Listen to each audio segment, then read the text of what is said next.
Ok les gars, comme on a l'habitude de le faire, NBK/Bandihood sa boy ci sa biir émission From the Hood 100% hip hop. ñu ñëwoon tey teew fi nga xamante ne nii mooy Afrique Culture Ben ci biir complexe Léopold Sédar Senghor ma jàkkaarloog benn waa joo xamante ne nii il ne se présente plus il se nomme tout simplement monsieur Amadou Fall Ba, le directeur général du grand festival Festa 2H. Comme j'ai l'habitude de le dire yu mel ni laay wër bu ñu waxee hip hop mënuñu wax fàtte genre élément yu ni mel parce que dafa def lu graaw a graaw ci hip hop Galsen rawatina li nga xamante ni nii mooy Festa 2H affaire bu graaw a graaw il a l'habitude de le faire 2012 nekk 7e édition bi ñu def ko avec pas mal de choses comme tungu ne du teew ñuy nataal dañ koy bàyyi mu présenté wu ñu doog a dugg ci li nga xamante ni mooy domaine Festa 2H. waaw salaamaaleykum Karapit salaamaaleykum Bara waaw comme ni ko waxee Amadou Fall Ba directeur Festa 2H membre de l'association Afrique Culture Ben première sur les cultures urbaines en Afrique. Ok, Amadou, comme vous l'avez dit, vous êtes le directeur général du Festa 2H. En tant que directeur général, ana yan xalaat nga am wala ban yërmande nga am ba nga ne non c'est fort normal actuellement ñu dugg ci li nga xamante ne mooy hip hop bi dugal ci sunu loxo dem ci à fond ba jur loo xamante ne actuellement kenn ku ci ne mi ngi ci bénéficier wu partout coin bu munti doon. Je pense que bon du yërmande du xalaat c'est une chose qu'on doit faire et on l'a fait quoi. De toute façon quand su dee da nga parce que hip hop aussi si lañ yaroo on est du milieu ñun xamuñu leen lu hip hop quoi moi je kiffe pas j'ai fait un peu de rap etc j'ai grandi dans le mouvement hip hop sénégalais donc su dee tey bàyyi rabatuñu et on a des choses des idées des connaissances dañ ko war a exploiter xam nga mais liggéey si hip hop mais c'est différentes voies quoi parce que ñëpp mënuñu rap ñëpp mënuñu def graffiti par exemple instant liggéey bi ngay def ni man mënu ma ko def il faut kenn def ko il faut kenn organiser festival il faut kenn di produire il faut kenn di booker gars yi il faut kenn di bind pour hip hop bi il faut kenn di filmer pour hip hop bi mais tey boo xoolee cultures urbaines yi ak internet moo gën a valoriser boo xoolee moo nekk affaire moo mën a au top quoi ci actualité mondiale bi parce que ñaari facteurs yooyu dafa am doole boo xoolee révolution yi am ci àdduna bi yëpp hip hop di si jouer wàllam internet moom kenn waxaale wu ko aussi quoi beneen façon de démocratiser action yi la quoi donc je pense que c'est pas une question de fierté ou on doit excessive mais on doit le faire parce que xam nga bu nekkee da ngay xaar gars yi doo def dara même bu dee par rapport à sa bopp sax yenn saa yi day dem ba dépasser la quoi parce que au départ da nga koy def pour sa bopp après da ko def pour say gaayanu et cetera moom la mu war a àdduna quoi tey boo xoolee ñu 7e édition Festa 2H ñu kuy représenter 13 pays plus le Sénégal ça fait 14 c'est pas du tout évident quoi et je le fais depuis 7 ans je pense que ça veut dire am na beneen impact bu muy jox parce que lu sotti lu amul njëriñ du amaat 2e édition parce que lu amul njëriñ jarul ñu koy def quoi mais li ñu def une fois 2 fois ba 7 fois je pense que ça doit être approfondi déjà ñu gën si yokk ay xalaat gën ko doole ku gën ko may jëm quoi parce que hip hop bi ba léegi nit ñi ñu koy gis ci télé ñu koy gis ci rajo ñu koy gis ci journal et cetera mais c'est sous-médiatisé encore su ma wax sous-médiatisation c'est par rapport juste au financement que soo xoolee gars yi ñun ñoo majoritaire boo xoolee en termes d'acteurs peut-être ci Sénégal mais ci côté financement considération comme ay on nous considère comme une minorité te yenn saa ci dëkk yu développé yi sax minorité yi dañ lay gën a jàppale que majorité def li ñuy woowee discrimination positive je pense que hip hop bi am na ay problèmes am na ay idées tamit am na lu baax lu mu def mais je pense qu'on a assez de problèmes que on n'ose pas on n'a pas la volonté ou bien la force même ou le courage même de poser des bonnes questions parce que toujours am na ku ma waxtaanee ma ne ma seen problème la da ngeen vous vous posez des questions mais vous vous posez pas les très bonnes questions je pense qu'il faut qu'on se pose les très bonnes questions du hip-hop. Ok, en parlant de se poser de très bonnes questions du hip-hop on a vu que ni organisation c'est pas du tout facile vous en tant que directeur d'un festival ñu gis ni que ni mënuñu wax difficulté hip-hop bu Galsen ba pare bàyyi li nga xamante ni mooy aspect yi ci biir ana tey bu fekkonte ni yow am nga benn affaire boo xamante ni constaté nga ko boobu mën a développer par rapport ak difficulté yi am ci hip-hop bi en tant que directeur général. waaw booy organiser festival yu mel nii peut-être di nga mën xam vrai pas tous les problèmes mais di nga xam yenn problèmes yi ëpp doole ci hip-hop bi ñi nekk ci hip-hop bi sax la moitié xamuñu problème hip-hop bi soo leen laajee dañ naan la piraterie et cetera foofu la ñuy yem alors que loolu c'est pas le problème du hip-hop c'est le problème de la musique sénégalaise je pense que hip-hop bi problème am na ay problèmes mais il faut pas s'attarder aussi trop sur les problèmes parce que am na leen lu ñu koy contrecarrer parce que hip-hop from nothing to something la da ngay jógee fenn dal fenn zéro nga def dara donc soo amee culture boobu yow doo xaar dara quoi boo xoolee tey Festa 2H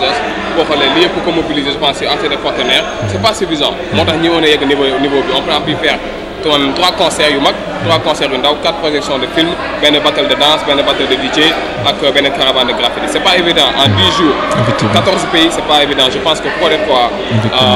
gars yi war nañu delloo jox gën plus de respect et de considération parce que nekkoo di fond quoi mais au-delà de ça problème bi ñu am mooy partenaires privés yi ak sa waa dëkk seen bopp da ngay liggéey projet bu toll nii adduna bi ñii ñëw ñëpp seen dëkk di participer même bu dee symbolique ou financièrement ou d'une manière technique mais day mel ne seen dëkk yow amul nguur amul amul ministre de la culture amul dara donc soo ko waxee gars yi dañ naan oh boy dañoo bëri wax dañoo métti alors que demeewul noonu dañu am lu ñu woowee fonds d'aide à la création. ñu ko basé ministère de la culture ñun créé wuñ ko waaye ministère ñoo ko créé parce que sentir nañ c'est un besoin mais bu dee duñ ko jox acteurs culturels yi on va l'utiliser juste pour un fonds politique muy servir benn clientèle politique boo xamante ne dañu war a dépasser loolu parce que bu dee investir nañ benn président bu bees je pense que li ñu gën a amal solo mooy rupture ci doxalin bi ci waxin bi ci jëfin bi quoi mais boo xoolee day mel ni daal affaire yi mooy loolu quoi bon c'est très tôt de juger mais boo xoolee rythme bi ak nouveau ministre ba léegi demeewul comme ni ñu ko doon yaakaaree quoi dañu war a xam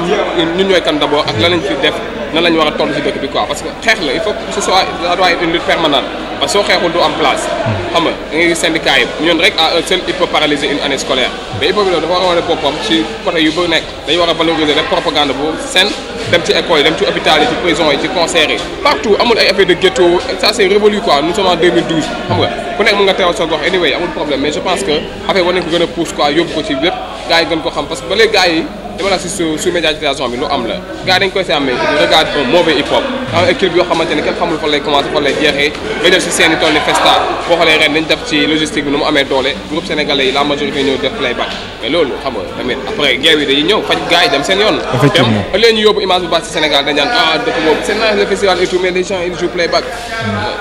je pense que ça c'est des choses beneen problème bi ñu am bi ma seetlu aussi mooy temps yi yëpp 2 ans yi si ginnaaw création bi moo amatul gars yi dañuy génne c'est trop monotone c'est la même chose tu vois y a pas d'évolution tu vois ci flow bi si surtout si présence scénique bi parce que la scène mooy lépp parce que boo voyagé gars yi dégguñu li ngay rap donc sa flow ak sa présence scénique rek moo ñu si mën a génne mais boo xoolee gars yi fii neexul wax ci kaw boo ko waxee gars yi ne booy dañoo fan ñoo gën a xam gars yi rap mais mooy loolu gars yi joobuñu il faut que les gens travaillent il faut qu'on ose le dire aussi. ok xam nga il faut appeler un joobuñu comme vous l'avez dit et est-ce que vous pensez pas que ni aussi dafa am peut-être ay lu manqué wàllum njàngaani waat wala wàllum gëstu bu manqué parce que par rapport à Afrique Culture Ben on a vu que ni ñu ngi def pas mal d'ateliers ñu ngi def ay affaires yu bëri juste pour mieux améliorer li nga xamante ne nii domaine hip hop bi la est-ce que vous pensez pas que ni bu fekkonte ni yeneen domaines yi nga xamante ni ci la gars yi nekk gëstu nañ wala ñu def genre domaine comme Afrique Culture Ben dina gën a mën a améliorer bagages yi. xam nga boo xoolee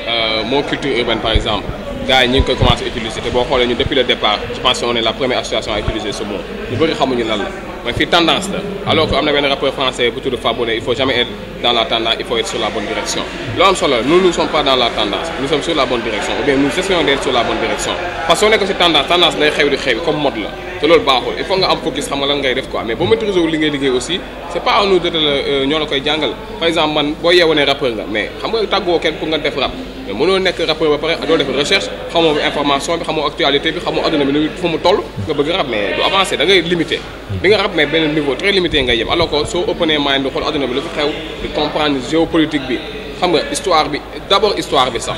culture bi d'abord parce que mënoo def dara te xamoo loolu mooy vrai problème gars yi mën nañu wax rap nii flow bi nice na ñàng ne mais gars yi culturellement sax mooy loolu quoi histoire bi dëgg sax xamuñu ko xamuñu impact sax bi hip hop am si benn dëkk et cetera quoi je pense que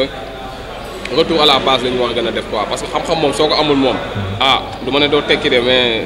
waaw mën nga ci dal nag moom. ok en parlant de xam-xam on a vu que ni initié nga ay projets yu baax yu bëri bu ci mel ni hip hop académie gis naa aussi ci biir Afrique Culture Ben mu am ay projets yu mel ni ay ciné rek am na loo xamante ni mooy ay Poetry 9 whatever bëri na lool tey bu fekkonte ni mën nga ñu expliquer benn ci projet yooyu ce qu'on va faire mooy jël li nga xamante ne mooy hip hop académie juste pour nga mën a expliquer gars yi exactement la mooy sens projet boobu. boo xoolee lépp ci Festa de Jazz la jógee dañ doon def festival depuis 6 ans 5 ans 4 concerts par an mu jeex. mais du am suite du am dara quoi mais bu concert bi jeexee gars yi doon def atelier yi par exemple dañuy ñibbi alors que loolu on s'est dit que c'est pas une bonne idée par exemple donc li ñu doon xalaat mooy nan la suivi bi di amee parce que ci année bi 365 jours la festival bi 10 jours la doo xoolee donc plus de 355 jours lay des mais duñ def dara il faut ñu xaar encore faire ça pour jouer pour def ay ateliers c'est pas intéressant donc il fallait trouver un programme annuel booy pérenniser action yi quoi ça veut dire léegi Sénégal am na forme koo xam mën a former nit ñi en DJing muy JBS kenn warante wu ko ñuy def vidéo kenn warante wu am na ñu ko mën a former graphisme et cetera donc quand on a eu l'idée on s'est dit on va créer un projet boo xamante ne day génn sax hip hop plus hip hop académie boo xam ne nuance la parce que hip hop ak académie vraiment c'est pas trop ça quoi mais tey adduna bi mooy évoluer ba xamante ne am na concept yoo xam mën nañu ànd wala ñu confronter leen boo xoolee nuance boobu mooy tax tey ñu mën a def lu mel ni jëlee gars yoo xamante ne si ghetto bi lañ jógee wala jàngatuñu mais savent lire et écrire mën a utiliser un peu internet ordinateur yi du moins ak ñi nga xam ne si yenn association yoo xam ne kuy liggéey festival il faut nga am graphiste chargé de communication etc. Donc on a rassemblé ces gens là de benn formation premièrement en graphic design ça veut dire graphisme ñu jógee foofu def vidéo ak nomadic wax gars yu bëri jaar nañ fa etc. Bamba mu ngi nii tey si festival di def musique production musique assistée par ordinateur nga xamante ne fii soo ko naroon jàng en 10 jours normalement ngeen di expert peut-être tu vas payer plus de 2000 € juste pour am base et tu le fais gratuitement particularité bi déjà loolu la gratuité atelier yi gratuité cours yi aussi professeurs on les paye correctement et tout mais waaw c'est parce que juste hip hop bi loolu laa dafa war a nekk si beneen level beneen state of mind la ñu war a demee beneen état d'esprit parce que bu ñu ko bëggee yemale ci suuf fa kon mënu si dara ci suuf lay nekk rek bu ko bëggee jëmmal nag day am jëmm taxaw gars yi respecté ko c'est aussi simple que ça. ok ba léegi loolu mu nekkoon li nga xamante ne mooy projet hip hop académie bi mais on va pas s'arrêter là-bas gis nañ aussi ni que ni ci biir Africulture Ben hip hop bi ñuy wax et puis culture urbaine bi mi ngi fii. Comme c'est le directeur c'est fort nécessaire ñu waxtaan ci li nga xamante ni tout ce qui est projet ci biir Africulture Ben mu décortiquer ñu ko ñu gën a xam ki ci mbedd mi gën a mën a comprendre en fait ñu gis ni que ni bu weesoo hip hop académie yeneen d'autres projets lu ci mel ni li nga xamante ne mooy hip hop education waaye Jam Session am na ay bagages yu bëree bëri ba ci domaine cinéma bi nga xamante ne au début c'était pas beaucoup plus clair ci nopp gars yi wala seen bët yi actuellement biir Africulture Ben ñu ngi développé genre idée yu mel noonu dañuy bàyyi Amadou mu gën a expliquer ci loolu noonu. damay commencer fi nga jeexale mooy projet cinéma parce que boo xoolee fii par exemple dans la ville de Pikine soo xoolee Sénégal nu mu bindee structuration bi malheureusement c'est comme ça et on doit le combattre pour affaire changer tout le monde doit avoir accès à la culture et une culture de qualité mais boo xoolee boo bëggee faire film il faut nga dem CC downtown boo bëggee faire un concert bu baax festival yi presque town day xewee quoi te alors fii il y a 2 millions de personnes yu fiy dund donc je pense que ñun aussi ils ont accès à la culture te man bokk ma si ñi nga xam ne dañoo gëm ay frontières town banlieue déjà man dëkkuma town dëkkuma banlieue man village laa dëkk village de Ouakam donc je suis très bien placé pour wax sama xalaat si loolu quoi parce que maa ngi si diggante bi donc du gars yi dañu nekk ci ghettoisation boo xam ak communautarisme boo xam c'est trop dangereux il faut ñu nekk benn Sénégal commence par S qui se termine par L xam nga c'est aussi simple que ça léegi beneen si Sénégal bi lu intéressant mooy chaque mercredi au moins ni ñu dëkk aux environs du complexe mën nañu gratuitement seetaan ay films de qualité te ñun xeex nañ même suñu partenaire loolu mooy spécialité muy ambassade d'Espagne Cultura Dakar mais on s'est battu pour au moins am quelques films hip hop si biir pour mu intéresser beneen masse bi quoi donc beneen projet bi stop mooy Jam Session dañu xool ne fii groupe underground yu bëri ils ont du mal à percer